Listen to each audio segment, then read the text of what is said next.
live with a bum this time. Hello. Wow. Hello. Right, so hello everyone, that's our second stream. Today it's only two of us because Guilherme is getting ready for a time off that he is taking. He's about to do something very interesting, but we will not tell you what. We will save it for him to tell. And today I'm joined by Vladimir. Hey, hello. And you can also mention that guests are welcome here. So. Yes, absolutely.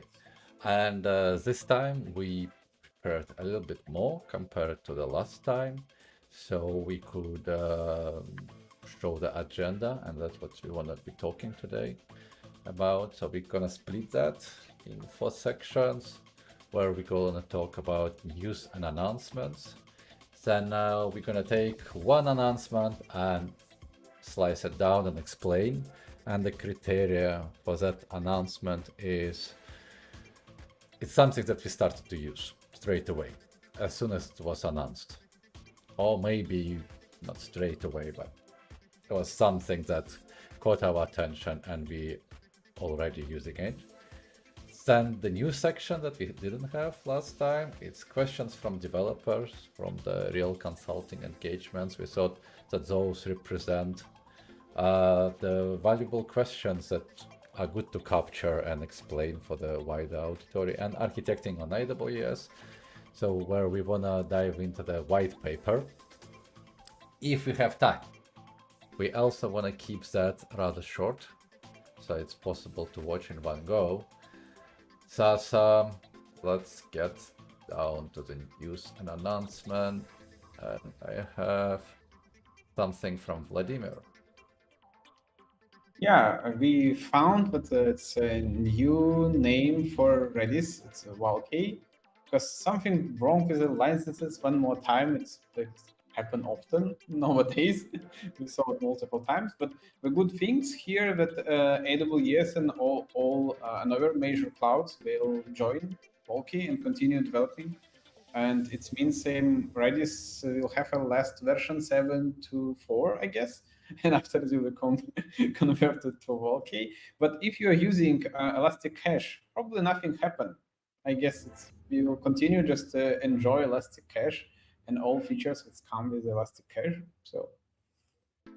Yeah, exactly. Just be aware if you're running the hosted version of Redis, because it did change the license, so you might need to pay the license fees. Who knows? Yeah, and for example, if you use Redis for local development, for example, and you use some containers and so on, probably here is a place to change something to Valkey in future. Yeah, exactly. And yesterday, me and Matthias recorded the podcast where we had a guest talking about migration from Terraform to OpenTofu. And that's another example of recent, I think the most prominent example of open source license changes to the business-like license, which is not exactly open source. So the idea was that when the fork happens, tools are rather similar. There are no big breaking changes that would require you to adapt. So don't wait too long with the migration. So migrate sooner. If you know that you are affected, don't wait with that. Yeah, exactly. In the beginning, these tools usually just works as it is. It's developers, they provide us like it's a great migration possibility, as Andrey mentioned in the beginning. Right. Another one is Lambda ENI Finder. What is this? Yeah, it's another story. It's basically a Git repository called AWS Support Tools, where AWS store another tools, but I found that useful. It's just a bash script. But my case was to find like a ENI related to a Lambda. In my example, I have to change a security group for a Lambda, attach it to VPC, basically any modifications related to ENI. And okay, well, I did it. I get a new version of a Lambda, I update ENI, I get a new security group, but the previous one, they still exist. And who holds them? Which version of Lambda? Which Lambda? Which version of Lambda? Okay, which Lambda is obvious, it's the name, but which version? This information does not exist inside the ENI. There's no metadata. And Lambdas could have many versions. And that script is just simplify a process. Just run it, tell the ENI, and it will find the exact version of Lambda. Right. Good, good. Another story that worth mentioning is what people may be not aware is that the availability zones doesn't match exactly from account to account. And we had a situation where people sharing VPC using Resource Access Manager, and but you don't share VPC, you share subnets, to be exact. You share the subnet, and subnet that you did share in a receiver VPC, it will pop up without any tags on it. So it's kind of hard to know what kind of subnet it is. Is it public? Is it private? Is it availability zone A? Is it availability zone B? So you're missing out on this data. And if you are just to take subnet ID and copy tags from one account to another, and if your tags contain availability zone name, you will notice that the names doesn't match. So what being in availability zone B in your source account might be availability zone C in your receiving account, because AWS randomly distributing accounts between availability zones. So your A zone is not like my A zone is not Vladimir's A zone. And that makes sense, but people don't aware of that. A lot of people don't aware of that. So just keep that in mind when you're working with the shared resources with the Resource Access Manager. You might have this tricky situation. Another situation when you can get it, which is also interesting, is VPC private link. So for instance, you have your NLB in one account, and then you want to share that NLB as a service with other accounts via private VPC connection, and you can create an endpoint service, and the receiving VPC will get the VPC interface endpoint that connects through the endpoint service directly to NLB and forwards traffic there. Works as a charm, and many companies do that to provide private service connectivity. Like I believe HashiCorp platform does that. So if you buy services, you will get endpoints in your VPC via the VPC privately. Yeah, we know that Elastic Cloud, you use it for sure. We work in the past with Elastic Cloud, but just an example. And also, if you are, for example, building a SaaS and expose services for someone, please take a look at this. And very easy to consume. Yeah, exactly. And you will have the same situation here.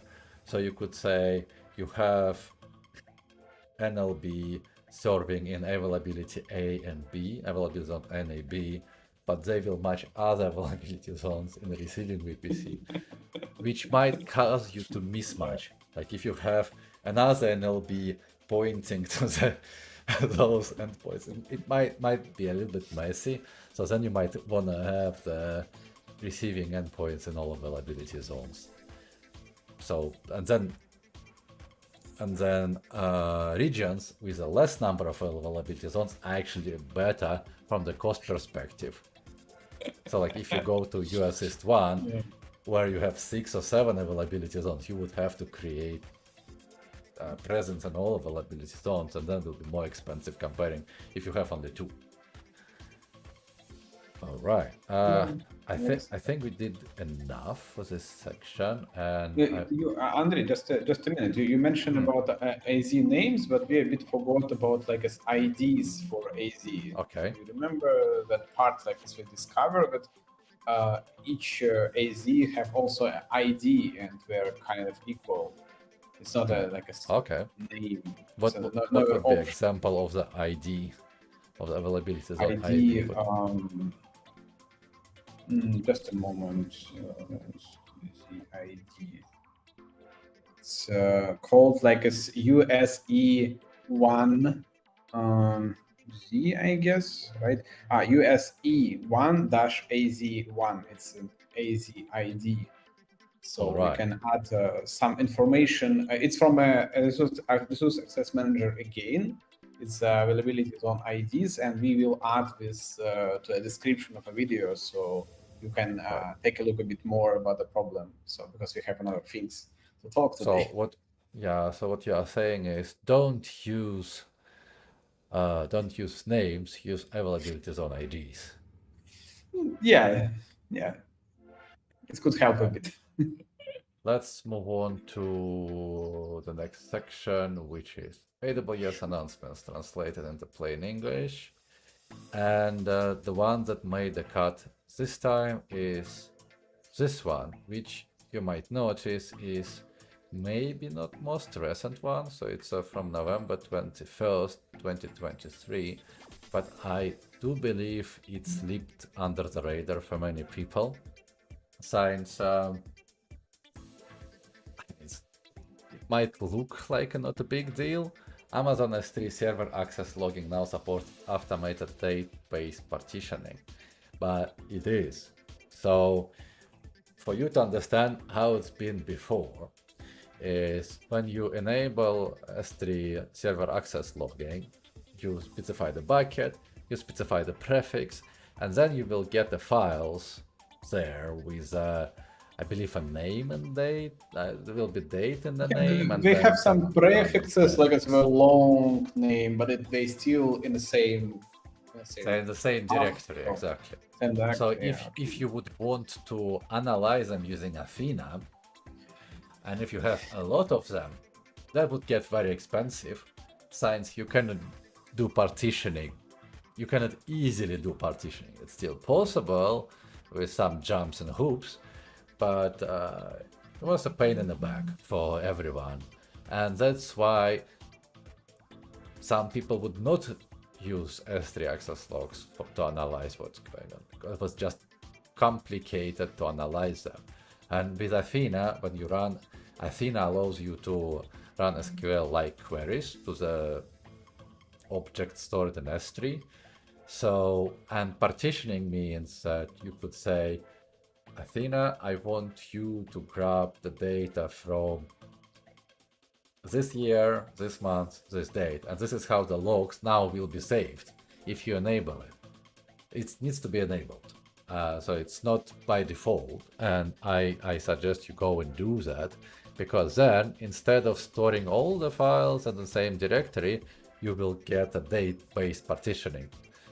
If you ever saw VPC flow logs, it will be pretty much the same. So you would have a year directory, month directory, day directory, which allows you to simplify partitioning and run Athena faster, and will be cheaper, because with Athena you're paying for the amount of data you scan.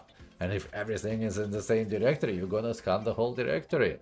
If you have 3 years of access logs there, well, no luck.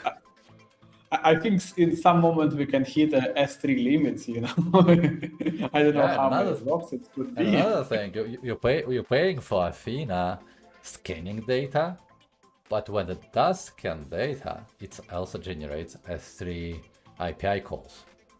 So it like lists objects, gets object, All of and them.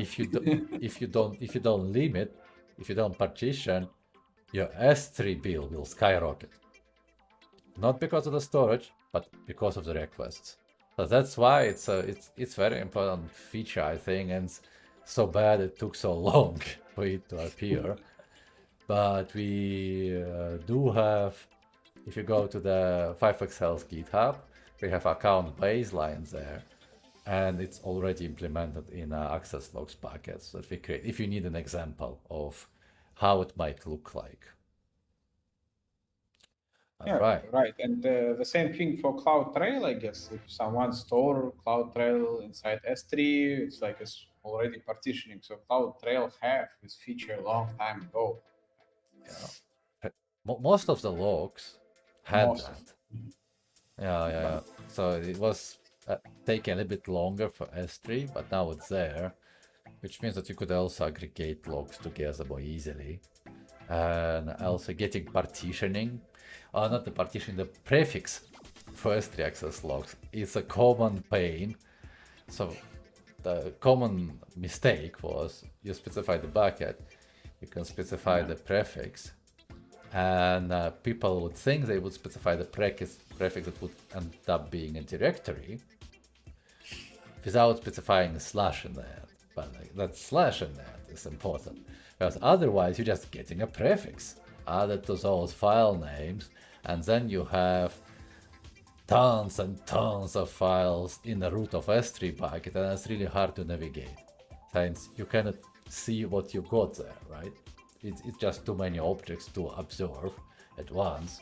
So that was another common mistake, which is going away now with partitioning, with date-based partitioning. So whoever is responsible for this feature, kudos to you. It's good that you did it. Yeah, I think we can take a look at the next one, right? Yeah, let's move on to the next section. Oh, I guess you want to talk this one through. Oh, yeah, let's take a quick look about the sets. Yeah, it was actually a problem. It's like it's new rules from Google, from Gmail, but each bulk sender, like everyone who sent more than 500 emails per second or kind of that, like batch senders. So if you send marketing emails or some kind of that, like some unwanted emails, you must send them with a one-click unsubscribe button, and it should be inside the header. So you're supposed to do it somehow. Yeah, you can modify code a bit and so on, but now says support headers when sending emails. So just simple integration with one link unsubscribe button to emails. So just do it and follow the regulations from Gmail and not be blocked. Allow it. I do like when there is an automatic button like unsubscribe me from this. Everyone like it. But you know what? We did discuss that in a podcast, so that's kind of giving the bad idea to people. Because you could, when you send the email and you have unsubscribes there, like embedded in the email, instead of unsubscribing, it might do something bad to you, like being malicious. So that would be evil. That would be evil. Don't do that.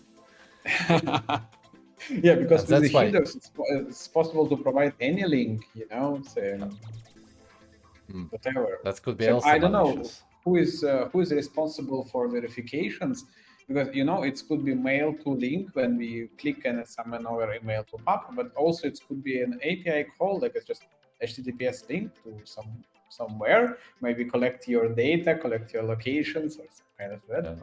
So, but I think that Gmail and another big mail providers should be responsible for like a filter whatever exists inside that link. Maybe allow only domains which from I'm sending. So I send from some example.com. In a link, it should be example.com and nothing else. And after I have to be responsible as a sender because I'm responsible for the whole content anyway. Right. Yeah, that's a potential problem. I don't think it was exploited just yet, but with PyPy and being attacked and all other registries, it looks like people have no boundaries nowadays and just trying to exploit everything they can, which is unfortunate. Anyhow, I have this one as well from Vlad. Wanna cover that one? Yes. Yeah, sure. It's a AWS backup which involved, and it's in a good way, and it's nice because actually all the backups must be tested. I don't know is you're testing your backups or not, or you just use AWS backup and store them somewhere and hope it could be restored. But some regulations I know require you everyone to execute a procedure when you test your backup, like restore it, run some kind of things and verify that it's complete, so you're able to restore. But it's good that AWS Backup now offer that features, and I hope it will support this restore testing also for all other types of backups. So it's a good one. Yep. Good stuff. So just go enable it if it's doesn't need to be enabled, or it's just something that works out of the box. Do we know? I think it will work out of the box because Amazon Aurora, it's just a server, just a Postgre. So I assume that AWS Backup allow us to execute some SQL against, like create some job where you test things. But I suggest everyone who have this process created by some lambdas and so on, take a look at the feature. Maybe it's a replacement for all your things what you built manually with the lambdas. Okay, and then we move on to our third section of the day. Questions from developers. And today's question is, what could it be? Like this one. And we do have a supporting picture, so it's easier to explain. Right, so we have an application that receives web traffic. Could be Lambda, could be ECS. I had this picture, so it's good as any. And then that application can go to the database, might not go to the database. It's not as important. But the question is, why do we need NAT Gateway if application doesn't call anything on the internet? Do we need NAT Gateway? No, like our app just call a database and that's it. We not talk to anything. So let's just wipe NAT gateways and pay less. So why not? Yes. However, if your application calls any of AWS services, it might not pop up straight away to your head, right? So you would think about something else from outside of AWS you are calling. But if you call KMS or your container when it boots, let's say it's a ECS cluster, okay? So in order to start the container, what do we need to do? We need to go to ECR. The private subnet, if there is no NAT gateway, has no route to internet gateway. So it cannot go to we cannot reach ECR API to download that container to this particular subnet. That's one example. ECR is not inside our VPC. It's why it's called VPC, Virtual Private Cloud, because it's a big difference between the whole AWS and the VPC, and it's usually forgotten. Yes, exactly. So for ECS, you need to have access to at least 2 APIs for ECR. Then you need to have access to 3 APIs for ECS. That's like telemetry, ECS API, and there is something else. Then if you're pulling in any kind of configuration parameters from parameter store, you need to have that. If you want to do ECS exec, you need additional SSM endpoints. So how many we got already? Just to start a container, you need to have access to 7-ish services. Yeah. So, and you could skip that gateway. Don't get me wrong. So there is a thing that we mentioned already, VPC endpoint services. Right? So we could have VPC interface for each and every of those services and for each every subnet. availability zone and subnet. Yeah. You Yeah, pay per yeah. hour for those, and that does cost money. NAT Gateway is not cheap, but if you add up all the services you need to call, that will be expensive. I mean, it will be more expensive than having a single or even maybe two NAT gateways. And also take into account developers' productivity. So developers suddenly wants to call SQS and they cannot. Because now they need to go and modify the network to add SQS endpoint to the VPC so they can do a private call to SQS. NAT Gateway simplifies all of that. You want to call additional services, you have internet access through NAT Gateway, and I feel like we should explain what NAT Gateway is and why we actually need it. Would you want to do that, Vladimir? Yeah, we can tell about it a bit. Like it's why it's called NAT. Yes, we will talk about like a network address translation. Because inside VPC we have our private addresses, and with the private addresses we can't reach the public part of the internet. We include the AWS cloud networks. It's included. It's also outside our private network space. So we need some. We can talk about NAT gateway. It's right. It's like it's a way how people do it with IPv4. It's correct. Like we must have it. But we can mention a bit the modern way with egress only internet gateway when we use the IPv6. So it could be another option if someone interesting, but it's a bit more advanced. So back to NAT gateways. So yes, we need to translate our addresses from a private space to a public space to just reach them. Yeah. That's the thing, and that's why it sits in a public subnet.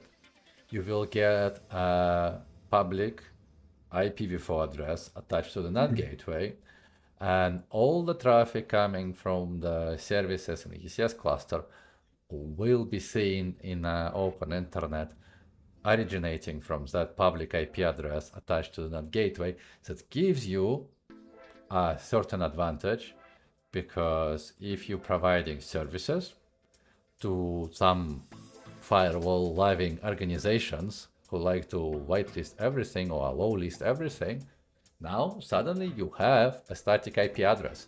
So your ECS containers might change IP addresses continuously, and that's fine. But when they go out and reach out to the service or to the customers that you have, your requests will come from the same IP address or addresses if you have multiple NAT gateways, but still those addresses will be static. And that's another quite commonly used use case to consider when you do NAT gateways. Another option is, like, if for instance public IPs or the static IPs is not the thing that you desire or need, you could always go cheap and do the NAT instances. It's generally not recommended, but it will be cheaper. It's not very hard to do. You just need a little bit of IP table rules and after scaling group. So it's totally doable. It's not very hard. But in that case, if you take AWS responsibility model, you will be responsible for everything that happens on a NAT instance. That includes patching, security, restarts, monitoring, auditing, logging. So if there is an intrusion and someone uses the NAT instance as a place to put the foot in your infrastructure, that will be your problem because you are responsible for managing it. With NAT gateway, it's managed service, so you don't need to think about all of that. You just use it, it just works, it's after scales. You need still to look for the metrics if there are some throttling happening, but you really need to go quite far to reach that. So in most of the cases, you will be just fine with NAT gateway, and I think it costs money, right? So you pay per hour, but that cost also includes all the operation burden, of the operation load burden that AWS takes from your shoulders. And I think that's worth it compared to how much your team would spend on doing all the aforementioned actions, patching, auditing, logging, blah, blah, blah, blah, blah, updating the operating system. And do you remember we mentioned Resource Access Manager and VPCs sharing, subnet sharing? So we can share it. I guess if you already use multi-account strategy or would like to use, just keep in mind that it's possible to share your egress, VPC, and share NAT gateways across multiple accounts. So it's not necessary to create like it's a 3 NAT gateway per account in each account. No, not do this kind of method. Yeah, and another benefit for this type of model that you have a choke point. So if something goes wrong, you could choke all the internet access from your VPC. And like if you see that you have active data exfiltration going on, you want to stop it, this is how you do it. You have a choke point that you could just stop everything from getting out. So that's another thing to consider. To wrap it up, right? So even if your application is not using actively third-party services hosted in open internet, you still need to have access to the AWS services for your compute service, for instance, to function if it's running in a private subnet, to storage solutions, encryption, like KMS. You still need to have access to this stuff. There are not only interface endpoints. There are also gateway endpoints. Yeah, let's mention them a bit for S3 and for Dynamo.